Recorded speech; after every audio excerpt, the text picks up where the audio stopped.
My name is Ola Olsson. I've been working with printing for more than 30 years. And one of our projects with Holmen is to print their magazine paper.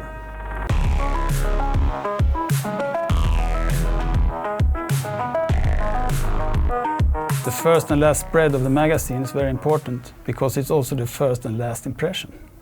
When you have two different kind of paper in the insert and the cover, it's good to be aware of the different properties. To match two different papers can be a challenge. Holmen Iggesund Invercoat G has one side coated and one side uncoated, which make it perfect for magazine covers. Holmen Trend is a lightweight uncoated paper with good printing properties. Overall, to make a good result, it's very important that the pre-production is done in the right way. In the printing press, we can do smaller changes in the saturation and the temperature of the color, but the most important thing is to have the right ICC profile from the beginning.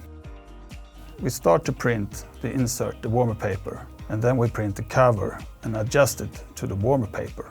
We end up with a result like this. As you can see, the paper are different, but the two halves of the image are very similar. To sum it all up, don't be afraid to do a spread with two different papers.